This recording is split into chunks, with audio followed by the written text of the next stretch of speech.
So some of you doubtless heard that Half-Life 2 RTX released.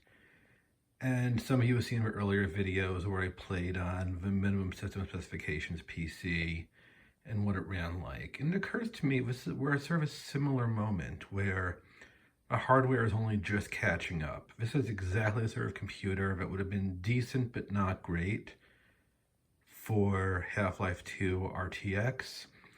And so we're going to play a little bit of Ravenholm on this system.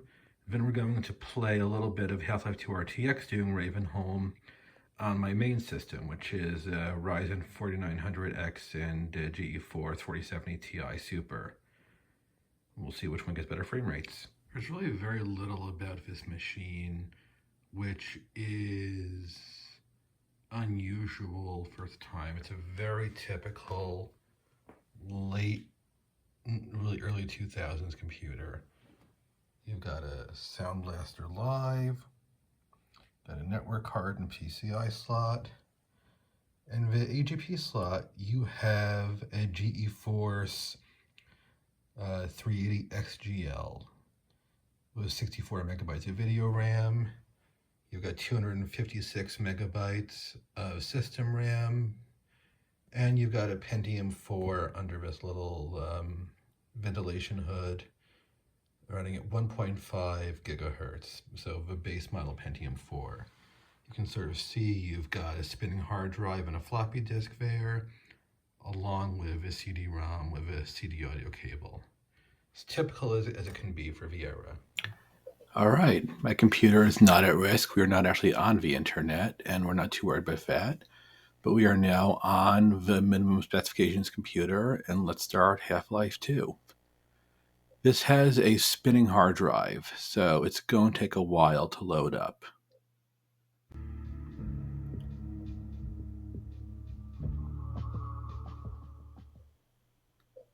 And yeah, it'll take its time. It's fitting we're jumping into Ravenholm here. So this is going to be running in DirectX 7 mode. 640 by 480, low settings. The capture card is actually upscaling at 1080p, but you'll see it's pretty clearly 640 by 480 when you actually see the footage. Also, you can't use MSI Afterburner on Windows XP, so this is just using good old fraps. So you'll see the frame rate, but if you want to see frame time and any of that stuff, it's not going to happen.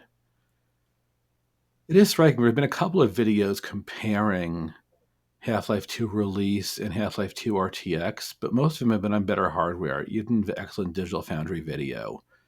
So it's going to be kind of fun to see this, the really kind of crappy DirectX 7 version.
Who is this?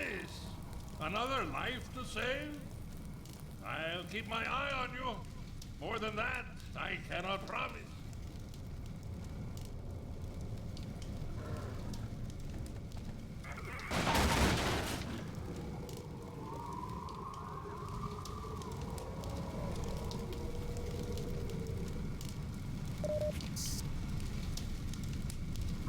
So, Half-Life 2 RTX. We're going to play a little bit of Ravenholm here. This is on a 4070 Ti Super, a Ryzen 5900X, 32 gigs of RAM. What's really interesting is that I am playing on Ultra. There's no DLSS here. Oh yeah, I'm sorry. I reversed my mouse. It's a long story there. It still needs the frame generation. It gets to 17 FPS without it, which is jarring. Even with that, we're getting mostly similar FPS to what we were getting with Half-Life 2 on the minimum specs from 25 years ago. I don't know if the sparkling is, and in general, this whole thing plays a lot like a demo, which is, in fairness, it is. It's also beautiful, and I'm going to share a comment a lot of people have had, which is that it's just too bright a lot of the time. It's spectacular, but it's probably going to be toned down for a final version. The new models, on the other hand, just look amazing. I mean, really every bit of it. I will say, unlike the version which came out in 2004 on minimum specs, it doesn't get really have frame drops the way that did. This is running at a lower FPS, and I think the frame generation is helping with that, of course, but it still kind of chugs a bit.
But who is this?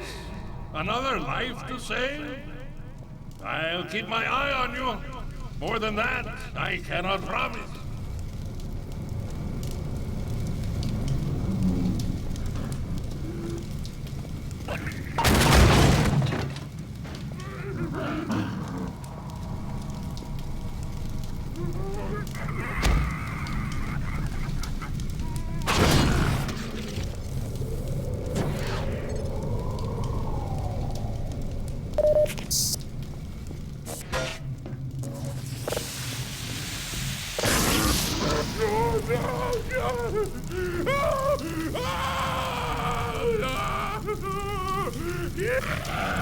So that's Half-Life 2 RTX compared to the minimum specifications running the original release of the game from 21 years earlier. Interesting to compare. Running on bare metal, Half-Life 2 RTX on a 4070 Ti Super, a graphics card with 16 gigabytes of RAM compared to 64 megs of RAM on the Quadro 2 3XGL, and a CPU with 12 cores, 24 threads compared to only 1 core, 1 thread, 1.5 gigabyte, and unless you do some sort of upscaling, the original version gets better frames, although I will admit the lag can get pretty terrible at times. Explosions really are not fun for it. Interesting to see how we have this old game new again and just utterly decimating the system again. Looks absolutely gorgeous, and I look forward to seeing what the final version is. Thanks for watching.